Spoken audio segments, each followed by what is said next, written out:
Well, because I have a couple of things that I just want to share with you so that you guys can follow up with it before we go straight into what we're talking about. All right, the first thing I want you to talk about is the lean startup. This is a book that if you are able to find that book, if you can read it, it will really help you. So the goal of my conversation today is this: in our lives, no matter your age or your level, don't your there's no you can start over again and again, right? And what that means is, as an individual, you should always know that there is always an opportunity to start something from scratch. All right. But when you're starting things from scratch, you need to also understand that doing it the right way is the best way, right? Then, aside from us as individuals, what about our kids, right? There used to be back in the day in the US, people used to teach their kids how to start a business by first of all making them do a lemonade stand, right? What lemonade stand means is that the kids will buy ice. They will buy, of course, lemonade if they are going to make it from scratch. They will buy some flavors. They will maybe get a cooler from their mom. Then they will make it and put the stand outside and then start selling it a cup for like $1, $2 or whatever, right?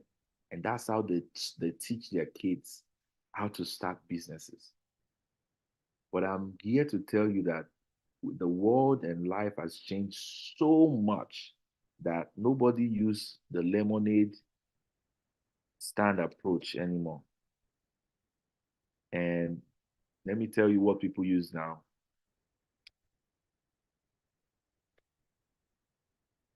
By this time in our lives, if you still don't know how we are going to harness the power of AI, please and please and please, I think you should at least dedicate 1 hour per week to reading and learning about what AI can do for you and for your business and for your career and for your children. There are all types of AI. There's generational AI, there's conversational AI, there's different things. People are making chatbots now. When you go on the website and something pops up and says, "Hello, how are you doing?" and you're telling them, "Oh, I want to change my ticket. Oh, I want." The AI is talking to you first for the first 10 minutes before it pushes you to a live agent. People are building chatbot. People are building support agents with AI and different things. Now there is a total this company called Xiaomi. This is all I'm just building up to what I'm talking about today. Xiaomi has now created a full vehicle that will be powered by AI, right? Why is Elon Musk, who is considered one of the most richest and very successful guy, fighting so hard, right? Fighting so hard for Microsoft and OpenAI for them to release the technical information to make it public. Why? Because he knows what he has missed out already. Because Microsoft jumped in, funded that company, and they've taken over. They are now far ahead. So if you go to Microsoft now, there's something called Microsoft Copilot, which very soon they tested this with computers now. If you open your Microsoft computer right now, you have a Copilot on there that you can ask anything. They changed what they call Bing search to Microsoft Copilot. And what we've heard in the recent time is Microsoft Copilot now will be the next Siri or Alexa or whatever, and it is more aware than Alexa or Siri or the likes. This one is literally can start predicting what will happen, can start telling you what you need to do next. All right.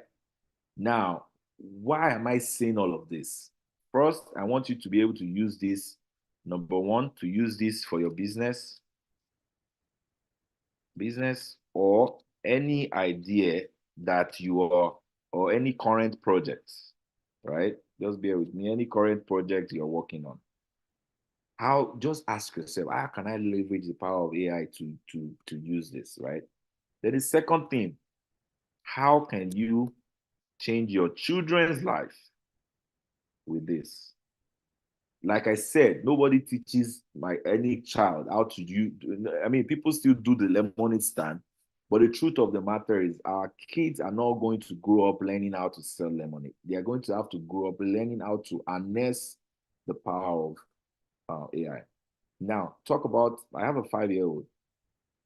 If you give him your phone, he would, no matter how complicated your phone is, he would dissect it, download his own preferred app, sign up, start watching things on there without your knowledge. That's a 5-year-old, right? Now 5-year-olds are literally playing. There's one I was reading about that plays Minecraft and is giving them a run for their money. you know so there's so many things that we can do now, which brings me to this. All I'm saying is, when I played the media I played in the beginning of this program, I played that media because that media literally tells you how to start up. And when I talked about this lean startup, the terminology lean startup or lean is just a terminology that came from Toyota Manufacturing Company, where you don't have to. Maybe you want to create a website, right? You have an idea to create a website that plays music to cats, right?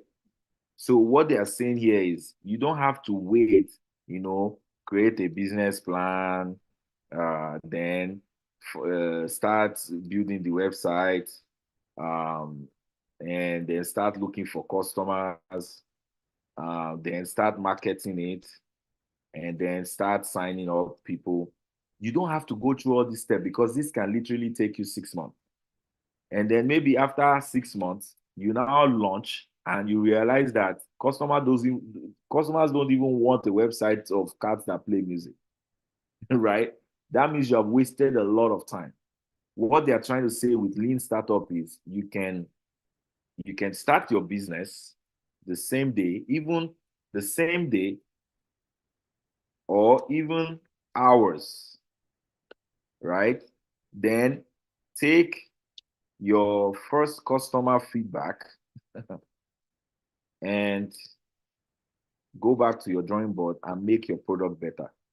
And that is what all the great companies are doing now. Let's use a very good example. Why did they release Chrome Beta? When I say beta, BETA, or Facebook, or Facebook Beta, they would have some people that would test the product and then take their feedback and then make it better. Then, of course, release it to the larger population. So the idea is, if you want to start a barbing salon, the idea is to do your market research, validate your idea, not even the whole idea, validate if people would, even one person will come and buy from you. Then start barbing, then ask the first customer for feedback, then go back to build and keep refining. What that means is, you will never get to a perfect product, because that's what they call versioning. You always be having iterations, iterations, iterations. So I'm going to break it down for us, and how to go about this in like hours. How we're going to literally start a business together right now within an hour, and we will see if this is a viable idea or not. And it's like a best way to test an idea. Okay, I want to start moving people to the moon. You can't just go and start buying all the stuff before you test the idea. You have to test it to even decide if you make profit or not. So that if it's a rubbish idea, you can quickly quench it immediately and don't go to the next. That is why there's a terminology of people right now that they call serial entrepreneurs. Because what they do is idea one, they test. If it fails, they already have idea two, right? They already have idea two. If that one fails, they go to idea three. But why these ideas are failing, it's failing at the minimum viable product stage. What do I mean by that? They don't finish building everything before they realize this idea will not work. It fails. They know if it will fail when they follow this step. When they follow this step. So by the time you cut hair for your first customer and your customer says, "Bro, this hair you cut for me, I'm not ever going to come back or give me my money back," then you know that you're not good at barbing. Then just move to the next thing. You have tested the idea immediately. But imagine if you already now have a shop, you have 5 chairs, you have 5 clippers, you have a generator. By the time you get your customers, how are you going to close down the shop? And that's how people get into the emotional state of, let me hold on to this idea. Because I've spent so much money, let me hold on to this idea. It's still going to prosper. I will pray. No, no, no, no. They've shown you that you're not a good barber. Either you improve or you close down.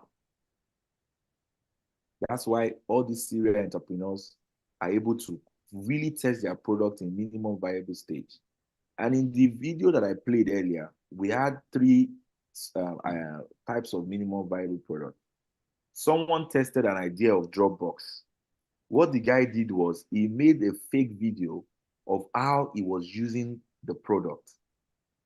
And when he made that video, he posted that video. People watched it and people signed up. The sign up jumped from 75 to 75,000, from 5,000 to 75,000 in a day. What does that mean? That means people see that, oh, this is something that we need. So people quickly signed up for it. And he didn't have the product yet. He has not even started coding. You know? So how can we help our children with this? Or how can we help ourselves with this? If your child comes back home and tells you, oh, I have an idea to to be the best, I want to start selling sneakers, for example. There's a way that you can test the idea for your children or even for yourself before you go and buy 1,000 sneakers and you find out that you cannot even sell one. Now, let's go straight into it. All right. Now, what are the processes of testing, of creating these ideas? Like I said, turning ideas to business, right?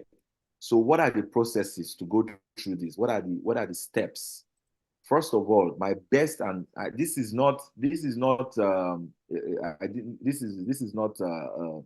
validated philosophy, or it's not a fact.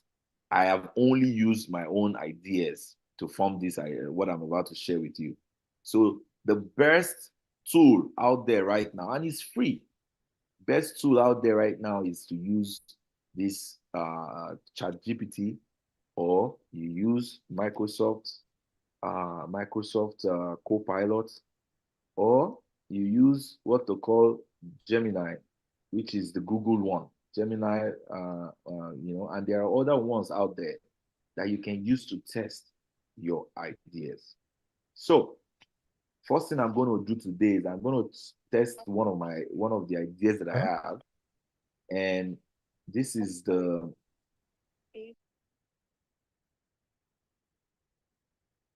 Is someone saying something?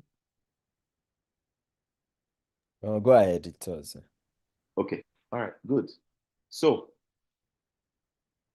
I have a the idea that I have is not it didn't stem. It's not a fresh idea. I used to be me and Barbisi, actually. We used to sell domains, right? So we used to buy used domains and either resell them or we keep them, right? So lately I bought this domain, podcastguest.ng. Remember, it's NG. So with my focus was Nigeria. So I bought podcastguest.ng. So this is the idea that I have behind this. The idea is when I saw podcastguest.ng, this is the idea that came to my mind. I want to. Have you ever seen? Let me share. Let me stop there. Have you ever been online and you watch all the Nigerian podcasts that we have right now, and you watch the people that are on the show, like the guests that they bring, and when they start talking, when they open their mouth and start talking, sometimes I don't even watch past maybe 1 or 2 minutes. I'm out because you can really tell that not only is this person shallow, this person does not know, have an idea or have a clue of what they're talking about. All right. So now, how about this? We have individuals that are very, very good at what they do. We have people that love sports. We have Brother BC that is an Amazon guru, Amazon selling guru, right? You have me that is a SAP. This is what I know. SAP transportation management. I won't call myself guru just yet. I'll just say, G. I won't use guru. We have Bro Caleb that is a doctor and certified. I would say yes, doctor. We have Victoria on the call. I don't know if she's on the call. Victoria is a captain in the U.S. Army, and she knows anything regarding U.S. Army, right? And who else do we have on the call? We have other people on the call, right? I have Sister Funke on the call. I have Brother David. I have Damola. Damola is a financial, I would say, a financial consultant for several startups, right? We all have expertise in different fields, right? When I use sports, I will just say Arsenal because that's the club that I support. So now we have different people, and I think I also can put travel and tourism here. Okay, just work with me. So when I saw podcast guests, I'm like, okay, my idea is I have individuals, like just regular individuals, these individuals like me and you that are that very knowledgeable in these fields, right? Now, how about I create a platform where I match, right, individuals with podcast uh, podcast directors or owners. The reason why I came up with this is number one, Bro Caleb said, I am trying to, he used a statement when he was talking. He said, I want to start looking for how can I find consistent content for my YouTube channel all year round. How can you find consistent content that are not repeating stuff and having new things to say every day? You are the kind of person I'm looking for. Because what I'm trying to do is I'm going to start finding for you doctors, nurses, and people that you can be interviewing all year round to put on your YouTube page. So here comes this idea. Platform where uh individuals with expertise, individuals with expertise post a mini resume of what they know and their contact details, right? On the platform, just like LinkedIn, right? You post it there, and then anybody that for podcast owners can search in different categories and reach out,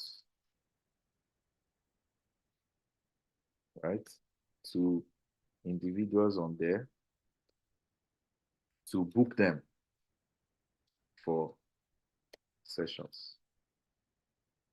Of course, we can now, how does this make sense business-wise? We monetize it by saying every time you book someone from our platform, we charge you 100 naira, right? 80 naira goes to the individual and 20 naira stays with the company. So this is the whole idea in one word, or well, more than one word. But normally I should now at this point, yes, I'm very excited about this idea. This is a beautiful idea. I'm going to start. Nike says just do it. You know, what's that? What's the guy's name? Just do it. Start. You have to start. Then I just go. I get what's it called? A software developer. I pay him. I buy the domain. I create the website. Now I start marketing. And then at the end, my first day that I launched, I realized that, well, people don't want this. People don't even want to go there. People don't even want to listen to podcasts anymore. But guess what? All my money, time, commitment is gone down the drain. So the idea for mine is, okay, how can I turn this into idea one? And then how can I validate? So in using ChatGPT, there's something called prompt engineering. Because if you have ever used ChatGPT, you will know that ChatGPT is just asking the right question and for it to give you, analyze it and give you the best answers. Does it mean it doesn't make mistakes or make mistake or hallucinate? Yes, it does. But it's more accurate than more the mistake, right? So when you look at using prompt engineering is understanding how to phrase the questions to ask so that it gives you the right answer. Because if I go there and say, how can you help me today? Look at this one now. Tell me a fun fact about Nigeria. It will definitely tell you something. See, it says Nigeria is home to the third largest film industries in the world, which is true because we churn out films almost every day, all languages. We are known for our vibrant storytelling, and all of that. So you can tell it anything, you can ask it anything, and it will give you a response. How can I teach my kid about business? It will tell you. See, start with the basic, play business games like Monopoly, read books, visit local businesses. It will tell you something, right? But that's not the goal. The goal here is you need to ask, like this question now can be asked in a better way. So I can actually say, as as an immigrant father, right? Discover diverse ways of teaching business success to my 5-year-old. Because now I have made it more niche down, more personal, and giving it more parameters. So now it's going to give me a restricted, you see, it's going to give me a restricted than the other question that it was asking before, Now, so this is what I'm trying to say, that with prompt engineering, you can actually craft how to turn your ideas into a business, into a business. So let's go straight into it. Remember, I said I have podcast. It's podcast guest actually, podcastguest.ng. So here is a list of uh, uh, prompts that I found online, right? And I have an expo for everybody today. I have a bonus that I will give to those that are doing YouTube stuff and content stuff. I have something I will give you that will help you refine your idea, your project right now. But this is how I would start. So look at this. I am looking to turn my idea. I already have the domain. I want to turn it into a business, a well-paid business, right? A successful business, right? So how do I, these are the prompts. I'm doing a bit of market research to know if this business is even viable or not, right? Look, so you can say, you can, if you like, you can start with number one, or you can go, but if you read all of these things, you can realize that these are the things that would help you with the answers. So let's start, right? This is what I'm going to use. Help me find a market, find a gap in the market in what industry am I in? That's the first question I'll ask myself.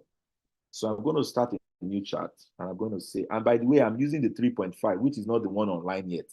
You can imagine, but let's just see. So I would say I own a domain called podcastguest.ng. What industry does this, what industry will this domain fit in? That's where you start from.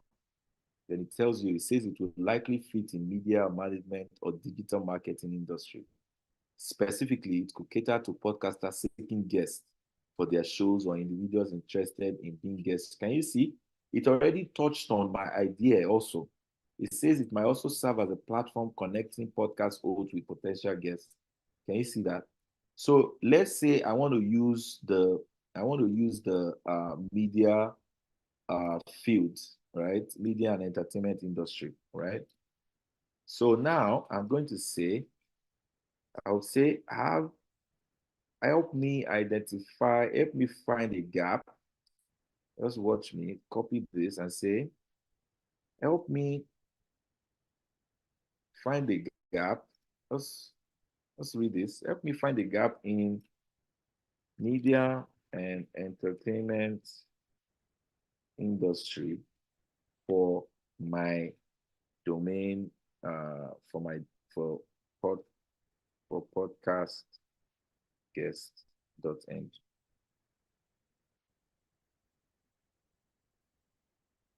So I'm telling you that, okay, I have this domain, but I want to know the gap that is there, right? Because it's the gap. When you say something is a gap, that means that's the problem you're trying to solve. See what it's telling me, niche expertise matching. So I can actually find people with specific expertise or experiences to provide unique insight to their audience. So you can say, okay, if I find people in technology, just like I said earlier, I can find people that knows about Asana, about Amazon selling, about Dr. Caleb, things like that, or US Army, or things like that. See, wellness or niche hobbies. Or you can also say, I want a regional focus. See, there might be, for people that are doing global podcasts, there might be a gap for regional or localized podcast guests. That means for podcasters in the US and they want to talk about Cross River State, they cannot just go and find someone. They need to know someone that lives in Cross River, that knows the culture, that speaks the language, that understands, that knows what Cross River is about. Or someone that is from Ibadan, that knows about Ibadan, that can go into that will not buy Amala in Iwo Road, that will go into the inner part to buy Amala or to talk about it, or, right? So you can use that, or maybe someone is looking for underrepresented people, like if CNN is looking for like black people to talk about something, or they're looking for Nigerian, or they're looking for a more localized kind of representation or diverse representation, or a women perspective, or a woman engineer's perspective, or a albino, for example, or a disabled person's perspective of the transportation sector. That's more diverse representation. And then you can see. So now it has given me the gaps. So let's say I want to pick this one, niche, expertise niche matching, right? You're talking to this thing, right? The next question would be, look, I'm going to use this, right? I would say curate. Then I would say I prefer number one. Okay. See? Now it's going to start telling me several things. I don't want it to say anything yet, right? So I would say, I would edit this question and say, I prefer number one. So then I will ask the question.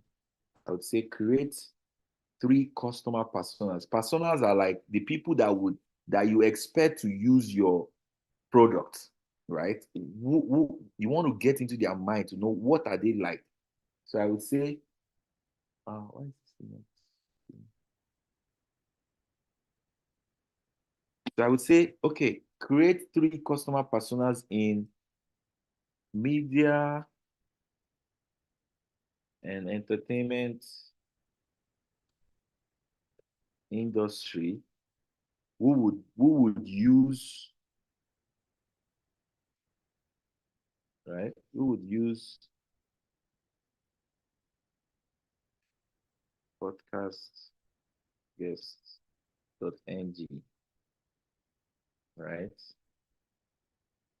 With the number one job, right? So save and submit. Now it's going to create me three three types of persons. See, it created somebody called Tim, someone called Wendy, and someone called Freda.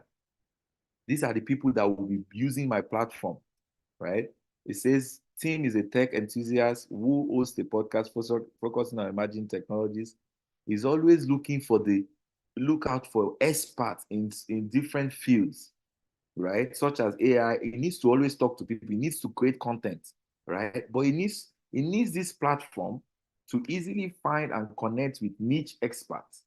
So now Tim will come on my website and say he would search for emerging technologies as a category, and anybody under that emerging technologies, he will reach out to them directly and say, okay, what do you talk about? What do you know? Do you know AI? Do you know blockchain? Do you know cybersecurity? Okay, I'm going to invite you on my show. I'll give you $100. Talk about this for an hour. I'll ask you several questions. Just give us your intake, and that's it. Compared to if Tim just go and find someone that has cybersecurity on his CV in LinkedIn, that person might not know cybersecurity that much. Look at this, Wendy, Wellness Wendy, right? Yoga coach, yoga instructor who hosts a podcast. And then I will now connect Wendy with people that specializes in areas. Can you see? So that is the niche expertise. Now I have rephrased my idea to this type of thing and finance also. And this was what I said earlier, right? That is how you refine your idea. Then the next thing I'll do, I'll go and ask the question again. Then I'll start asking all these questions. What is the estimated market size? Then I would say conduct, look, I can even say conduct a SWOT analysis. You know what a SWOT analysis means? You need to have a SWOT analysis if you have a business. You need your strength, you need your weakness, you need your opportunities, and you need your threats, right? So I can go back there and say, okay, thank you. Then I'll say conduct, conduct for the domain. See? Now I'm getting so much information that do I even want to do this at all? Does this even make sense? Is this a valid idea? Look, it's saying that my domain is unique, it has niche, and then it says first mover advantage. It says if podcast.ng is among the first platforms to offer this niche, that means if I'm the first to get into the business, then I will cover that space, just like Tesla. Everybody now, when you hear people say, "Oh, I own a electric vehicle," they don't say I own an electric. They say I own a Tesla. Some people don't even know that other electric vehicles there are other electric vehicles. You know, people just think Tesla is the only electric vehicle. No, there are so many. There's Rivian. There's all the other bigger manufacturers are also doing electric vehicles. Then look, he talked about my weaknesses. What are my weaknesses? See, dependency on user generated. So he says the success of my platform relies heavily on the availability and quality of guests. So if I don't vet my guest properly, if the guest says I'm very good with Arsenal and he doesn't even know anything about Arsenal, then when the podcast host, when they employ that person or they engage that person, they will just come and leave a bad review and say, your guest does not know anything about this thing. Give me my money back. So you have to find a way to vet and make sure that person is available when they say they are available. You know, competition. See? And then technical challenges. Then it tells me about the opportunities. Then, of course, the threats, regulatory challenges, negative publicity. That's what I said about reviews, right? Economic downturn. People might stop listening to podcasts. What if podcasting platform, they don't even need any podcast, they move to something else, you know? So that is how you refine your idea. Your idea. Then you start asking, give me a summary of, you can ask further questions. Then after you refine this idea, the next thing to do would be to create what we call the minimum viable product. And so you can do this in several ways.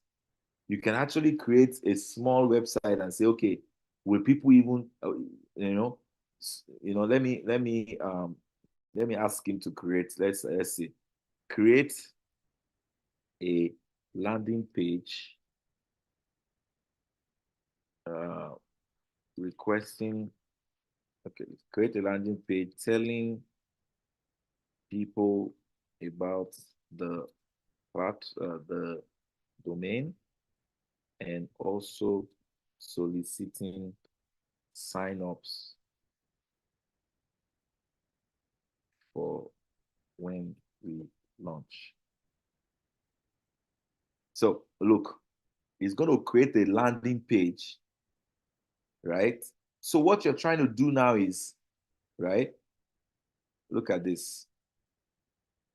Look, look at what it created. So now, what I just did here is now, okay, at this point, I have realized that, okay, I love everything that he has said. I really want to do this thing, right? From a business perspective, it does make sense. The idea is nice. It's a very good idea. It's very nice. I want to go ahead. I will not go and build the platform yet. That's the validation that I want you guys to know. I will not go and build, I won't pay anybody.